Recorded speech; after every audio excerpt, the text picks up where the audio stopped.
Hey, what's up guys? Christopher Walker here, and this video is going to be the first video in a series of videos on this channel called the Keto Diet Exploration. If you're interested in learning more about the ketogenic diet, or specifically more of my thoughts, my research around it, and my opinion based on that research and biological reality, then I've actually made a playlist here for the channel, and you can go find that playlist after watching this video, or just open a new tab and go find it.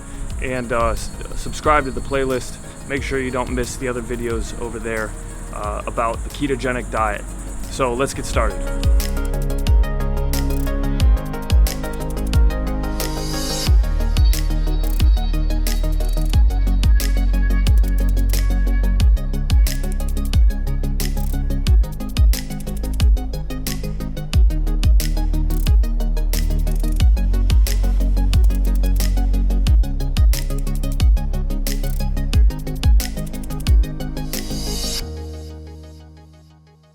Alright, so for this first video I want to highlight some specific things. We need to lay down a proper foundation for understanding the human body and how it utilizes certain fuel sources to fuel its hormonal and metabolic processes. Now, any recommendations that I make throughout the series are going to be based on specific reference point of assuming that you want two things. The first being hormonal balance, and the second being a healthy metabolism. Now, why would I assume that you want these things? Well, it's funny you ask. First off, I personally believe that if somebody is to focus on improving their health or finding a pattern of eating, training, and living that fits optimal health, then the entire pursuit should be focused on achieving hormonal balance, and through that, a healthy energy metabolism. The singular pursuit will keep the human body at optimal health. No other reference point will. It will keep you cancer-free with no autoimmune diseases, no gut problems, no reproductive problems, and incredible brain health. Your body will literally be operating at optimal capacity. And this is how I personally intend to live until I'm 150 years old. Now, most people have no reference point. They sling studies around. They claim that because they quoted a study that their argument is scientific. The problem with this shotgun approach to health is that there is literally zero reference point. There's no focus. Now, myself or any other person on earth can cherry pick research studies all day long to prove any point. The field of, quote, scientific research is as tainted, corrupt, and misleading as any other human industry, and therefore must always be viewed with a speculative eye. Researchers are subject to economic realities, biases, and laziness, just like the rest of us. Is it so surprising to realize that research could be misleading or poorly done? Now, the best way to obtain an objective view is to reject dogma. Now, if the masses agree on something, it's typically wrong, and I'm not sure why this is the case, but it appears to be an age-old truth, recorded from ancient times when the first philosophers began observing human behavior, and it's still just as true today. My favorite philosopher, Balthazar Gracian, put it this way in his book, A Pocket Mirror for Heroes. He said, "A large crowd, few people." So here's the point. With respect to the ketogenic diet in particular, right now we're looking at this large crowd, with most of the content that you're going to find all over YouTube, Instagram, Facebook, blogs, etc. This shotgun advice is quoting random research with little to no reference to or understanding of the way the human body actually works. And that's why in this series here on my channel, I'm going to go one layer deeper. And before discussing research studies around the ketogenic diet and its effects on humans, I want to explain to you, the viewer, some basic biological truths about a couple key systems the human body relies upon for energy metabolism. Now, like I said, these are truths, they're facts. It's not speculation, it's not opinion, and it's not research. It's biology 101. Now, none of the keto gurus out there discuss biology, likely because they don't understand or care to know it. However, human biochemistry will light our path on this journey precisely because it is the truth, and it can help inform our decisions down the road. I'm going to keep things easy to understand too, so no worries, this is not going to be boring. The idea of keto definitely feels good, and that's why it's become so popular once again. It seems logical, but how logical is it really? Is it based in basic human biology? Let's take a look. Now, in this video we're going to cover the following. First, the Bohr and Haldane effects. Then the Randle cycle, which is also known as the glucose fatty acid cycle. And then how the body uses glucose. In the upcoming videos we're going to keep the ball rolling, and we're going to move into ketogenesis, precisely why and how the body uses ketones for fuel. And then we're going to look at sugar and antioxidant production. Then we'll finish off the series with an exploration of the scientific research with specific topics. And these are going to be keto and thyroid health, keto and testosterone and cortisol and the relationship there, keto and fat loss, keto and cancer, keto and muscle building, keto and the brain, exogenous ketones and the role that they play in this system, and then the keto diet versus fasting. So that should basically cover all of our bases here. Now, first things first, let's actually define the term ketogenic diet. There are a lot of people slinging the term around, but it seems as though people are bending the definition to fit their own purposes, leading people to use the same term for different protocols, which can be misleading and confusing. Therefore, it's going to be helpful for us to identify and agree upon a definition of the actual term ketogenic diet before we dig into the series. The definition I'll be using for keto diet is a high-fat, moderate protein, and very low carbohydrate diet, which was specifically designed to treat epilepsy in children back in the 20s. The depletion of glucose stores in the body requires the body to switch from a glucose metabolism to a ketone metabolism, a secondary energy source that proponents claim allows your body to burn fat for fuel. However, as we'll see shortly, this is a drastic oversimplification of the mechanisms at play. The ketogenic diet was started by a physician named Russell Wilder in 1924 specifically to stop seizures in children. It's been an incredibly effective diet protocol for treating epilepsy, so its therapeutic effectiveness for this reason is definitely not challenged.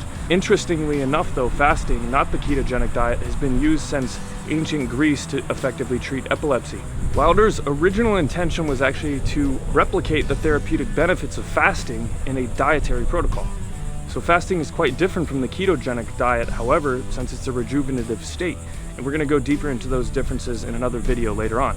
Now that we know what the ketogenic diet is, let's talk about CO2 and oxygen production in the body. This is important, so stick with me here. A healthy metabolism is essential for overall health and long life, and almost nobody would argue this fact. Your metabolism is the sum of the chemical changes taking place inside your cells to provide your body the energy it needs to perform autonomous, life-giving processes. When cellular metabolism declines, aging accelerates, hormonal functioning suffers, and a wide range of disease states and common annoyances occur, such as stubborn body fat, weight gain, muscle wasting, and insomnia, among other things. And with this accepted importance of a healthy systemic metabolism, it's strange how very few people really know how metabolism functions and therefore are led down all sorts of rabbit holes with misinformation from people who also don't know anything about it. And here's what you need to know.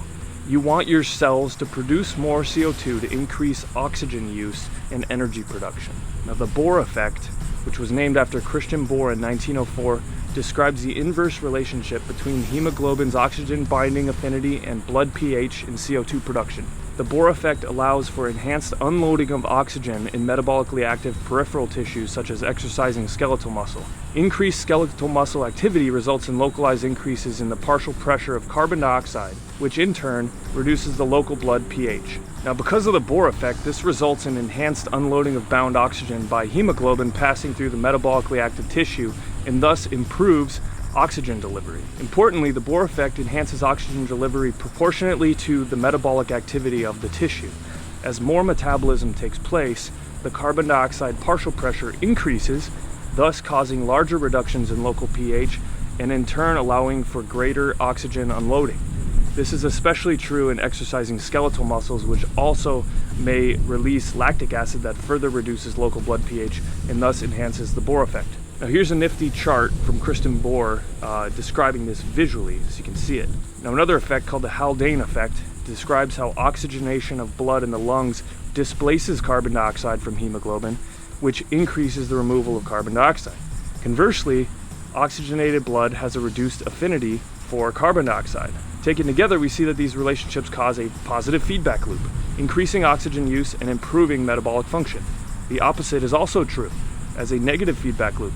When this system is neglected or abused, then the cells cannot release the oxygen due to lack of CO2 and energy metabolism actually decreases. So why does this matter to our understanding of the keto diet? I'll show you. Now, the Randle cycle, otherwise known as the glucose fatty acid cycle, is characterized by a competition between glucose and fatty acids for their oxidation and uptake in muscle and adipose tissue, fat tissue. The cycle controls fuel selection and adapts the substrate supply and demand in normal tissues. This cycle adds a nutrient-mediated fine-tuning on top of the hormonal control on fuel metabolism. And this adaptation to nutrient availability applies to the interaction between adipose tissue and muscle. So let's highlight some important things right now. First off, carbohydrate breaks down to pyruvate through glycolysis. Now, second, pyruvate breaks down into the necessary CO2. Remember the Bohr effect I just talked about. and electrons via the Krebs cycle. Third, that potential energy of electrons produces cellular energy via the electron transport chain. As we mentioned earlier, when the CO2 production is optimized, the cells are not just able to increase oxygen use, which leads to a healthier metabolism, but this cycle is also a positive feedback loop. On a cellular level, this glucose metabolism leads directly to metabolic harmony, not just at the cellular level, but also translated to the hormonal level via optimal thyroid functioning and androgen levels. Now, fatty acid metabolism, on the other hand, occurs via beta oxidation, a slow process that produces much less CO2, therefore less oxygen can be used by the cell, slowing metabolic function in a negative feedback loop. This downward spiral is intended as a survival response, sparing glucose for as long as possible, and in the process creating an increasingly poor ability for the body to utilize glucose properly. This is the Randle effect, and it explains diabetes. The sugars in the blood cannot be utilized due to fatty acid metabolism shift because the cell's ability to use glucose is decreasing due to the use of fatty acids, resulting in insulin resistance. Instead of training cells to use fatty acids for survival metabolism, this biochemistry would suggest that humans need to utilize carbohydrate for a healthy metabolism and a hormonal balance. Now, in the next video in this series, I'm going to look at the question regarding where ketones fit into all this. So far in this keto exploration, the biochemistry involved is pointing to the vast superiority of glucose metabolism for cellular, metabolic, and hormonal health. Fatty acid metabolism is and has been considered secondary and a survival mechanism, and the fact that it's caused by a shift in catecholamine, i.e. adrenaline and noradrenaline stimulation and high cortisol, which is the body's chief stress hormone, to even achieve the shift from glucose to a fatty acid metabolism is definitely not a good sign for those of us seeking hormonal balance and a healthy metabolism, which are the goals that I referenced in the beginning of this video.